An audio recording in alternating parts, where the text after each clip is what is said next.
Keep in mind you've already done your civic duty by donating millions in cars and cash to charity. Let's try buying a kick-ass tank. River Oaks attorney Tony Buzbee did just that.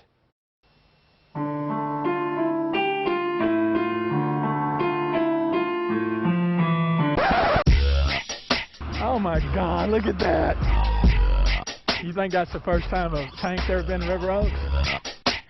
That is sweet. It's been a year-long process, and now this tank is on River Oaks Boulevard in front of your house. Absolutely excited. You know, it's a piece of history that liberated Paris, liberated Berlin, traveled down the streets of Paris, the streets of Berlin, and now here it is on River Oaks Boulevard. How can anyone not be excited about that? You can't put metal lugs on a city street. You got to keep the wood. You got to keep the wood underneath it, okay? Correct. Why a tank? It's, you know, as a child you played Army. You had, you know, a little Tonka tank, and you run over trucks, and you know, when I found out it was coming up for auction, I told one of my guys, let's get that tank. It'd be really cool out at my ranch to blow things up and run over things. And will you really blow things up? Oh, absolutely. Yeah. Now you're going to park this right out front. I'm going to park it right here. So what are your neighbors going to say, all these rich-ass people? Well, I'm sure they appreciate history like you and I do. They're going to kick you out like subsidized housing. We'll see. We'll see. This is a piece of American history that fought the Germans. You know, there's been this issue with this alt-right and all that foolishness, and these people popping up in our country. And this tank and the 5 men that rode in this tank that landed at Normandy, they fought the Nazis.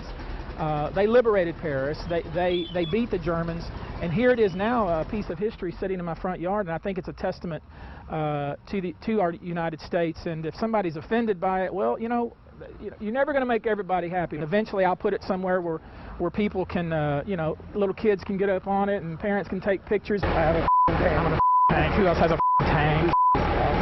And you have an appreciation for it because of your military background. Yeah, I was an infantryman, a Marine that was in Persian Gulf and Somalia.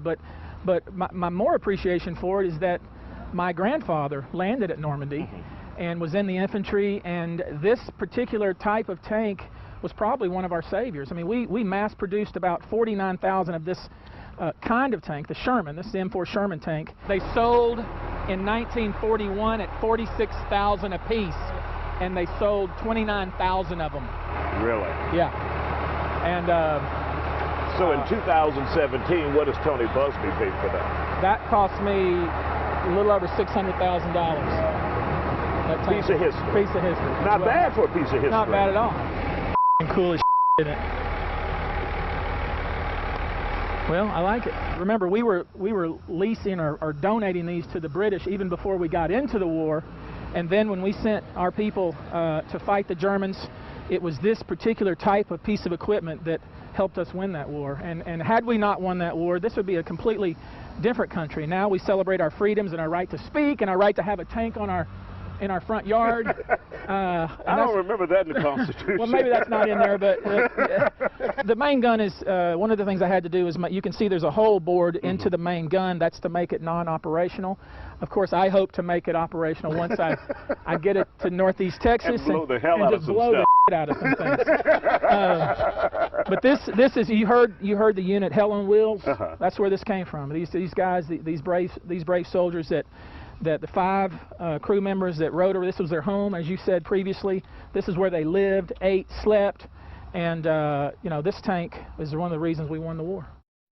And it is parked right on River Oaks Boulevard. Now, ultimately, Buzbee says he will move the tank to his other home in Austin, not the one in Wyoming. He's a baller.